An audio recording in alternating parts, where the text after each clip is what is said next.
Hey guys, it's your boy 300 Mopar coming back with yet another video. We got another how-to video for you guys today with the Crown Victoria. Not gonna do a whole lot of talking here, rambling on, because this is gonna be a long video, so I just kind of want to get right into it and show you what we're working with. Today we are going to change the intake manifold on a 2009 Ford Crown Victoria. This is a police interceptor. Obviously this part should be the same for all of the other Crown Victorias as well, so it really shouldn't be a whole lot different with your LXs or other models as well. So we're going to go ahead, we're going to get right into it. I did get a brand new Dorman intake manifold for it. Comes with a new thermostat as well, so we're going to go ahead and change thermostat on it as well. Well, we have that apart. I have also ordered a brand new EGR valve that will probably be delivered while we are filming this video, so we might go ahead and replace that as well. I'll probably make a separate video showing you how to do that as well. So we'll see. I don't think that it needs the EGR valve now. Originally, that's what I had thought the problem was going to be. It threw a code for a map sensor. Well, these cars don't have map sensors. From what I've found, at least, they have a MAF, which is the one that's on your air intake box.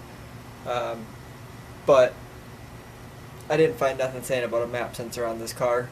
I did hear from some other people saying that the map sensor was part of the EGR valve, which was the reason I originally ordered the new EGR valve for it. Now, I don't believe that's the issue, so I believe it's the intake manifold, as I found a ginormous crack in the intake manifold. I'll place a little video clip right here as well of how the car was running. It had a very, very distinct misfire, and I found fluid in two of the spark plugs underneath the coil packs down there, so that was kind of a little bit weird, and I couldn't figure that out originally why that would be fluid down there. Well, now finding a cracked intake manifold, that explains a lot of the issues. So yeah, we're going to go ahead, we're going to change out this intake manifold. Like I said, it'll probably be a little bit of a longer video, so go ahead, hit that like button, drop a comment, and let me know what you guys think. Alright, so obviously I got a little start on this before I decided I should film this and whatnot. I'm just going to go through really quick and show you what tools you'll need. Obviously this is the tools that I'm thinking we're going to need right off of hand. Obviously if we are going along and I don't have a tool out here that I need, then I'll let you know what it is we're going to be needing. So you're for sure going to need a 10mm socket, probably a little extra extension. I like to use the small little ratchet for that. You're also going to need a 8mm and a 7mm as well. You're going to need, well, I shouldn't say you're gonna. I am going to change spark plugs out as well. Well, I have all the car apart. Put new spark plugs in it. I just did spark plugs on this not that terribly long ago. But I did get some fluid down in the spark plugs, and I'd rather just put new spark plugs in it to be safe and be done, not have to worry about it. So obviously you'll need your spark plug tool for that if you're going to do that as well, an extender to reach down in there, along with your ratchet. And I think you'll need a flathead screwdriver, obviously, to take off your airbox tube over here as well. But aside from that, probably a pair of pliers or a needle nose or whichever one of those you prefer. But aside from that, I don't think that you will need any other tools to do this.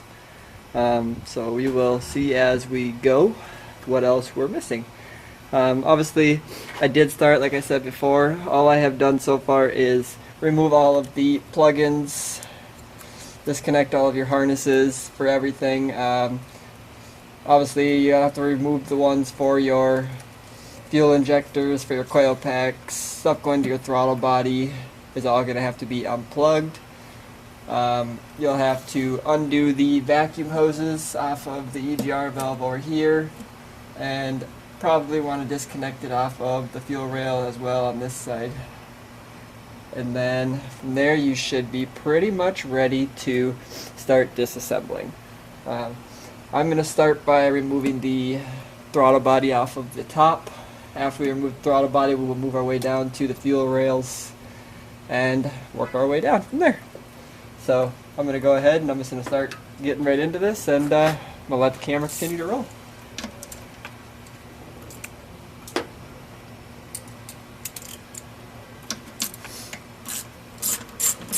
Throttle body is 8mm.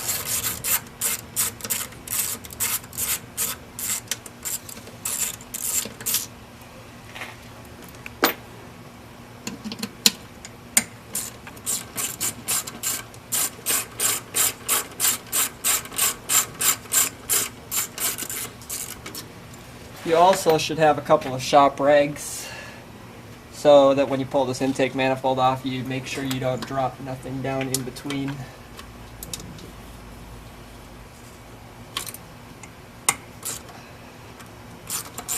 Because that will be a bad day.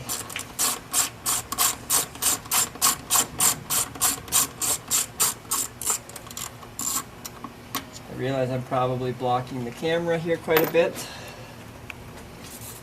Let me see if I can come over to this side so you guys can see a little bit more.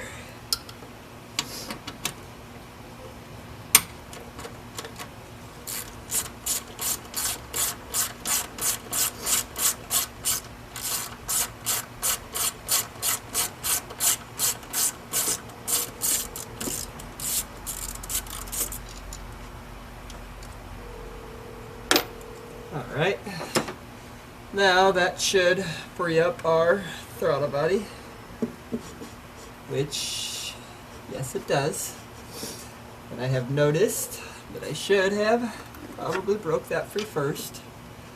So before you do that, there is a hose on the back side of the EGR valve back here, mellow hose. You probably are going to want to break that free before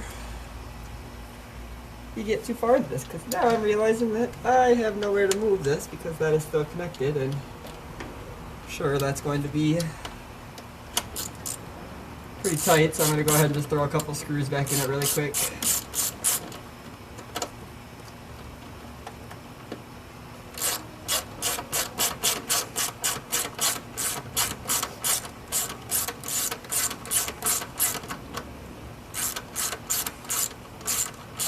And I already know for sure that I do not have a wrench that big. That's probably an inch and, oh, I don't even know, an inch and a quarter or something. We're going to go ahead and try with a pair of these bad boys here and see if we can't just break her free.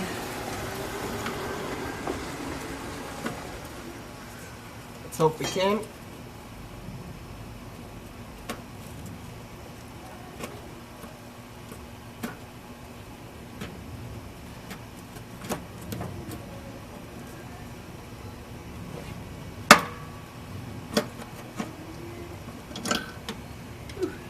A little bit tighter.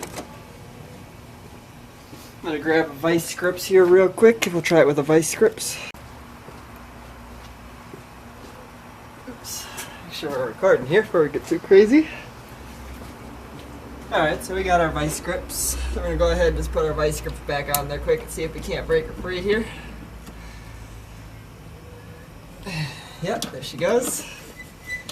Now obviously if your car is hot, these parts are going to be very hot to the touch. Obviously my car doesn't run right now, hence the reason we're fixing it. Ouch. Metal shavings and everything. And obviously if you guys are replacing this too, your car probably isn't running that hot either, so it's probably been sitting as mine has. So you should have nothing to worry about either. And then that hose will just pull right out. Now, like I was saying before, we'll go ahead and we'll pull our bolts off quick. That we've already done once.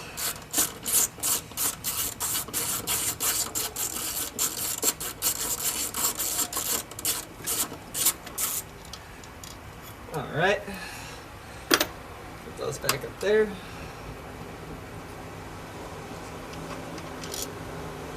Alright. Now, our throttle body should be free, as it is. We're just going to go ahead and set him right up here. Right up here, maybe, if I can get him out of my way.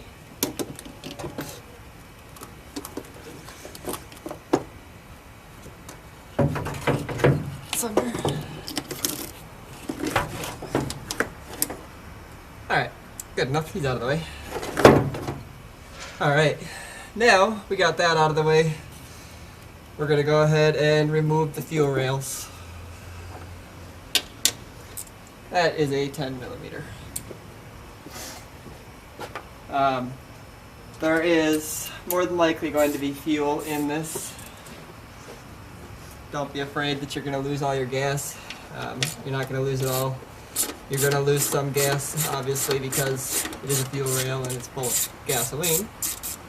So don't be surprised if it leaks some gas.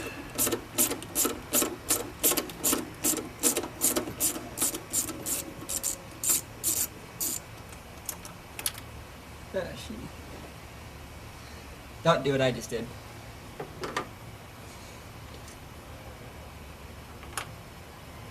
That sucks. Well, I guess it didn't suck that bad. I can see it from here. Alright, now these bad boys should just pull right up out of here. Might have to wiggle it a little bit.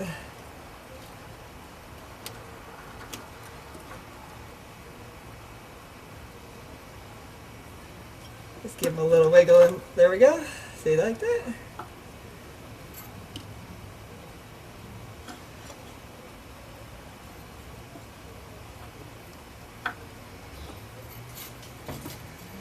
Just like that.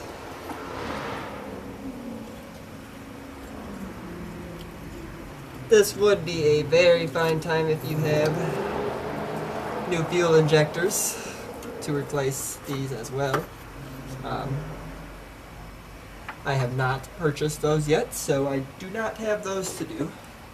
Kind of wishing I would have bought those as well.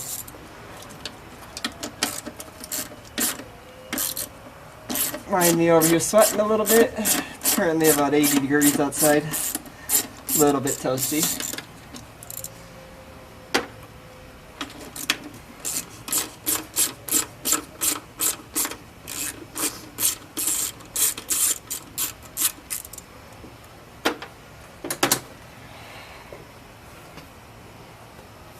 And same as the other side. Just going to kind of wiggle them a little bit. They will pop right up off there.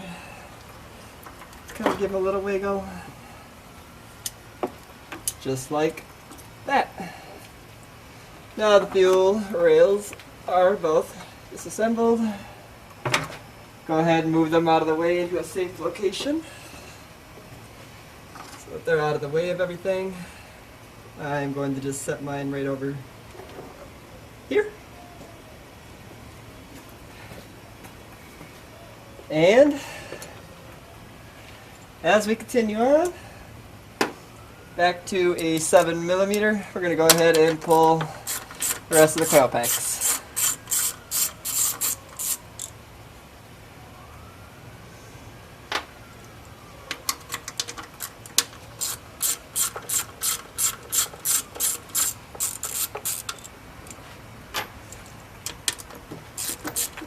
And obviously I make these videos for you guys so that you can see that you can do this job on your own. All you need is your basic tool set. I have 0 mechanic schooling. I did not go to school to be a mechanic. You can find most of all your videos right on YouTube on how to do stuff. Hence the reason that I like to make these kind of videos for everybody that isn't so automotive savvy. I make these videos for you guys. Obviously I'm doing the same thing over here. Pulling coil packs.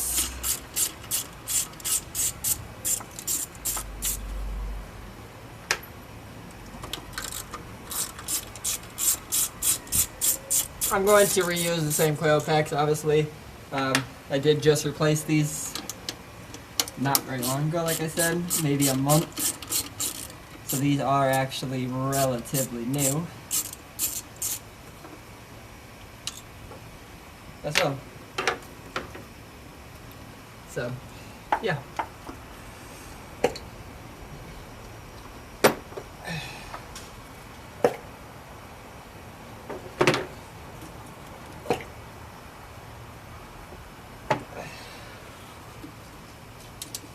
Let's see if we forgot a plug back here on this coil pack. There we go. Get him out of the way. Come on, Betsy. Get him out of there. I know you want out. There you are. Alright. I'm going to take this moment here really quick to grab my screw that I dropped earlier. So now I can see right there. Put him back over here. Alright, so now we got that removed.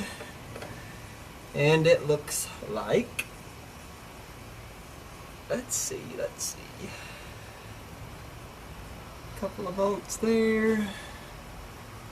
No fancies on the back side at all. Nope. Alright. I'm gonna pause the camera here for a second. I'm gonna get the new intake manifold out of the box. Sometimes that is the easiest way to, you know, look over and see what you need to take off and what you don't need to take off and whatnot. I will turn the camera back on once I get it out of the box here and show you what we are looking at as well.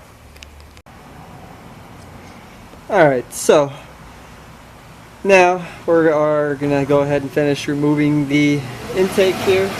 I'm going to remove the bolts for the thermostat right here really quick. Pop these out. We'll take the thermostat out. The one that I bought comes with a brand new thermostat as well. So I don't know if they all come with a new thermostat or not, but this one did come with a brand new thermostat. So we are going to change that out as well. Obviously when we take these two bolts out, there is antifreeze in there. We're probably going to lose some antifreeze. There's nothing we can do about that. It is what it is. It's going to happen regardless unless we drain the entire system, and I don't really want to do that, so we're just going to let it be what it is. But with that being said, my battery is kind of dying here, so I'm going to go ahead and take those two bolts out. Take the two bolts out up here for the alternator bracket right here. Out the rest of the way, and then there are a few bolts on the intake. Looks like 4 on each side. We'll take those up, pop the intake off, and then I will turn the camera back on, let you see what it looks like, kind of walk through what the next step is after that, and then by then hopefully my second battery should be charged up and we'll be able to run the camera the whole way again. So I will touch back here in just a second. Alright, sorry for the delay there, guys. You can see the intake is off of the car now. Oops. I'll show you what the intake looked like on my car. The issue, I had a lot of debris down inside here to clean up after mine because, well, if you look here, the whole bottom of my intake blew apart and was sitting inside the bottom down there. So obviously we got the new one right there, and it does come with the brand spanking new thermostat as well. So we're gonna go ahead and put all this back together now, get it lined up in the car again. And yeah, I'm gonna try and record majority of putting this back together so you guys can see it as well. Set the camera back up over here. I think that my other battery should be charged up now, so we should be able to slide all this back together. Obviously if you guys got the money and you want to do it the right way, I would highly recommend doing your injectors at the same time. I'm looking at mine, and mine are pretty dirty. I'm gonna try and clean them up a little bit, get them as good as I possibly can. Wishing I would have ordered these. I'm probably gonna order a set of injectors and replace my injectors next, just because I'm trying to, you know, get everything tip top and squared away so it's running good again. So yeah, let's go ahead and start reinstalling all of this. Obviously I'm going to check the other plenum really quick to make sure that it's all got all the same parts. Put it together really quick, and I will show you that as soon as I get it put back together. Alright, so when you're reinstalling, you want to kind of make sure that everything in this area around your heads are clean. Obviously you don't want to knock stuff down in there, so you don't got to get too crazy with this. Just try to make sure that right where the gasket sits up on there is pretty clean. That way you ain't got to worry about no leaks. But that's the last thing you want, is leaky intake manifold. So I just try to wipe it off a little bit, clean it up a little, make it look a little bit, you know, better than it is, I guess. Alright.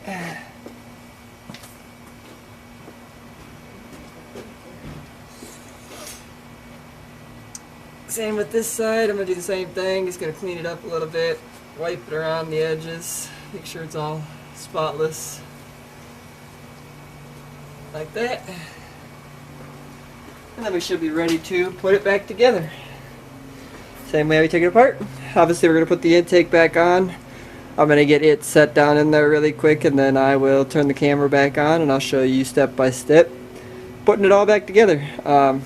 One thing I forgot to tell you guys, if you're going to do this, make sure you get yourself a jug of antifreeze, because you're going to leak antifreeze all over the ground. So don't forget your drain pan, put a drain pan underneath this so you don't lose your fluids. And then from there, you should be good to go. Alright, so once you get all your stuff set back in there, make sure you don't forget to put your 8 bolts back in right here. 4 on the other side, 4 on this side. Don't forget to put 2 bolts back in here. Once those 2 are in there, obviously you're going to have to add antifreeze. Don't forget to put antifreeze in.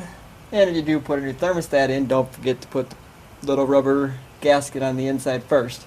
Comes with a little metal plate that goes in between the cover and your actual plenum, so don't forget to put that back on as well. Once you've finished all of that, make sure you put your bracket back on for the alternator. It goes from your alternator to your water, yeah, can't think what it's called now. Whatever, you see what I'm talking about. Put this thing back on. Don't forget to put your belt back on again. Once you got all that back, other thing is left to do, put your fuel rails back on. Obviously I'm going to go ahead and put the fuel rails on right now. Once I get the fuel rails back on, I'm going to go ahead, I'll turn the camera back on, show you what that looks like again, and then we will continue from there. Alright, so now you can see we got the fuel rails back on, plugged in. The 4 bolts, one there, one there, one here, one there. Went ahead and I changed all my spark plugs already, put new ones in. Like I said before, I'm going to keep the same coil packs. So the coil packs is still the same. Plugged in coil packs again, plugged in the injectors on all 8 except for that one, now that I see it right here. Alright, all 8 of those are plugged in. Both sides done, plugged in. When you do put your fuel rail back on, make sure that they seat down in there properly, because if they don't seat down in there properly, as soon as you try to start your car, you're going to have gas shooting up out of there, and gas and exhaust don't mix together, so you're going to start on fire. So don't do that. Make sure that things are sitting down in there properly. If you don't know for sure if they are sitting down in there properly, once you get your stuff all put together, you can literally put everything back together, turn the key just to the run position, jump out here real quick, make sure there ain't no gas shooting out. It'll shoot out gas instantaneously if it's not sitting in there right. So check that right away, make sure your gas is sitting in there good and ain't shooting out nowhere, anywhere, fire starting or nothing. Once you get all that done, we're going to go ahead and put the throttle body back on. We're going to do the EGR valve, but Amazon has not delivered it yet, so that'll be another video for another time. Let's hope it doesn't need the EGR valve. Let's hope the car just starts after this. I'm guessing it will, by the looks of the manifold. I don't think we'll have an issue with that. So we're going to finish putting this back together, and then I will touch base once it is put back together.